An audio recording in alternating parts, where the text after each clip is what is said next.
La lectura sin comentarios del libro El deseado de todas las gentes. Capítulo 78. El Calvario. Omar Medina les acompaña. Y como vinieron al lugar que se llama de la Calavera, le crucificaron allí. Para santificar al pueblo por su propia sangre, Cristo padeció fuera de la puerta. Hebreos capítulo 13, versículo 12. Hebreos 13, 12. Por la transgresión de la ley de Dios, Adán y Eva fueron desterrados del Edén. Cristo, nuestro sustituto, iba a sufrir fuera de los límites de Jerusalén. Murió fuera de la puerta, donde eran ejecutados los criminales y homicidas. Rebosaban de significado las palabras: Cristo nos redimió de la maldición de la ley, hecho por nosotros maldición. Gálatas capítulo 3, versículo 13. Una vasta multitud siguió a Jesús desde el pretorio hasta el Calvario. Las nuevas de su condena se habían difundido por toda Jerusalén, y acudieron al lugar de su ejecución personas de todas clases y jerarquías. Los sacerdotes y príncipes se habían comprometido a no molestar a los seguidores de Cristo si Él les era entregado. Así que los discípulos y creyentes de la ciudad y región circundante pudieron unirse a la muchedumbre que seguía al Salvador. Al cruzar Jesús la puerta del atrio del tribunal de Pilato, la cruz que había sido preparada para Barrabás fue puesta sobre sus hombros magullados y ensangrentados. Dos compañeros de Barrabás iban a sufrir la muerte al mismo tiempo que Jesús, y se pusieron también cruces sobre ellos. La carga del Salvador era demasiado pesada para él, en su condición débil y doliente.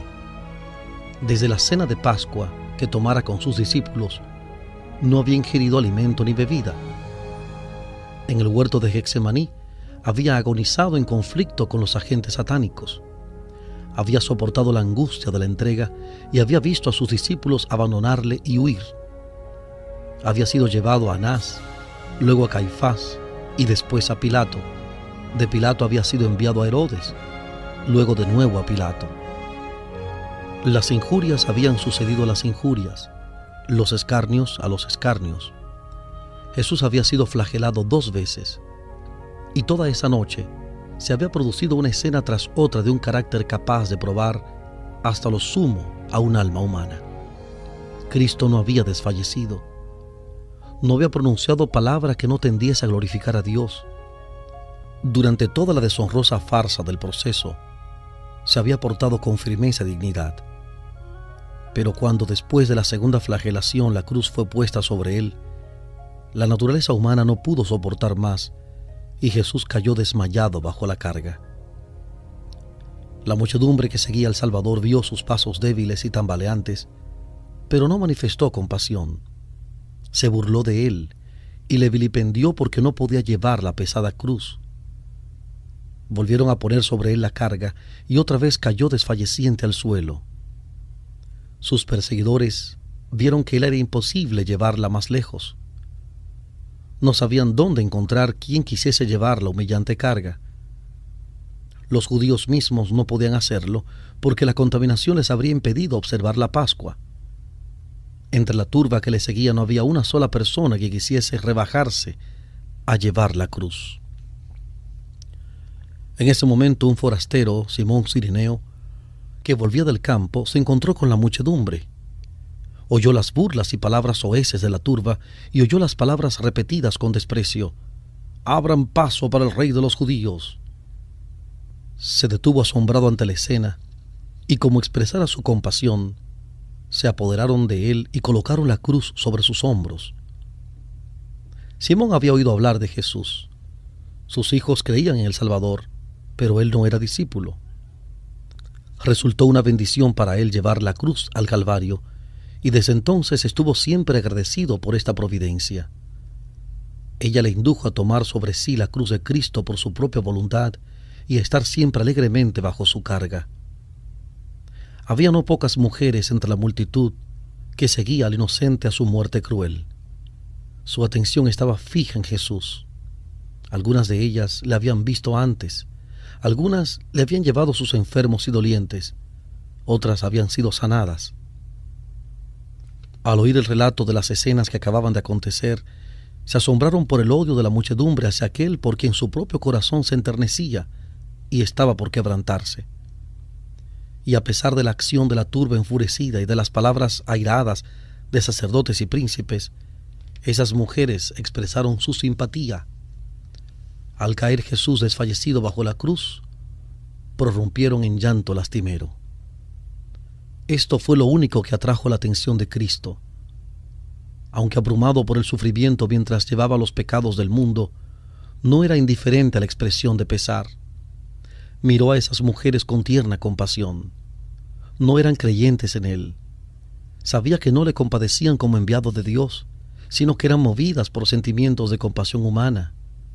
No despreció su simpatía, sino que ésta despertó en su corazón una simpatía más profunda por ellas.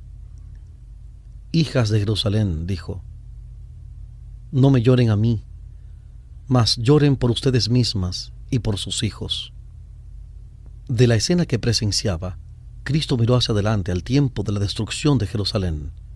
En ese terrible acontecimiento, muchas de las que lloraban ahora por él iban a perecer con sus hijos. De la caída de Jerusalén, los pensamientos de Jesús pasaron a un juicio más amplio. En la destrucción de la ciudad impenitente, vio un símbolo de la destrucción final que caerá sobre el mundo.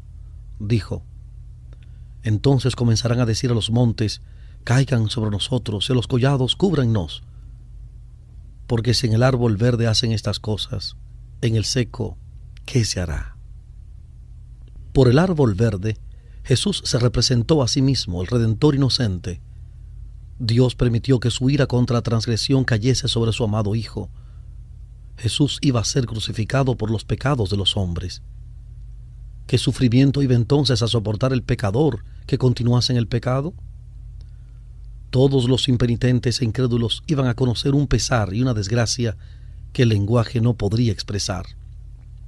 Entre la multitud que siguió al Salvador hasta el Calvario, había muchos que le habían acompañado con gozosos hosannas y agitando palmas mientras entraba triunfantemente en Jerusalén. Pero no pocos de aquellos que habían gritado sus alabanzas, porque era una acción popular, participaban en clamar: «Crucifícale, crucifícale». Cuando Cristo entró en Jerusalén, las esperanzas de los discípulos habían llegado a su apogeo. Se habían agolpado en derredor de su maestro, sintiendo que era un alto honor estar relacionados con él. Ahora, en su humillación, le seguían de lejos. Estaban llenos de pesar y agobiados por las esperanzas frustradas. Ahora se verificaban las palabras de Jesús: «Todos ustedes serán escandalizados de mí esta noche, porque escrito está: heriré al pastor, y las ovejas de la manada serán dispersas». Mateo 26:31. Mateo 26:31. Al llegar al lugar de la ejecución, los presos fueron atados a los instrumentos de tortura. Los dos ladrones se debatieron en las manos de aquellos que los ponían sobre la cruz. Pero Jesús no ofreció resistencia.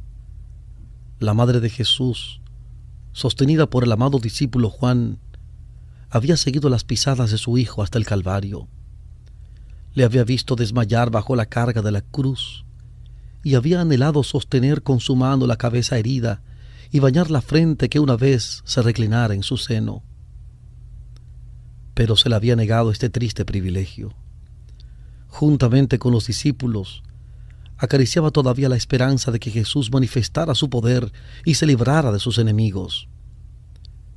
Pero su corazón volvió a desfallecer al recordar las palabras con que Jesús había predicho las mismas escenas que estaban ocurriendo. Mientras ataban a los ladrones a la cruz, miró suspensa en agonía. ¿Dejaría que le crucificase aquel que había dado vida a los muertos? ¿Se sometería el Hijo de Dios a esta muerte cruel? ¿Debería ella renunciar a su fe de que Jesús era el Mesías? ¿Tendría ella que presenciar su oprobio y pesar sin tener siquiera el privilegio de servirle en su angustia? Vio sus manos extendidas sobre la cruz. se trajeron el martillo y los clavos, y mientras éstos se hundían a través de la tierna carne, los afligidos discípulos apartaron de la cruel escena el cuerpo desfalleciente de la madre de Jesús.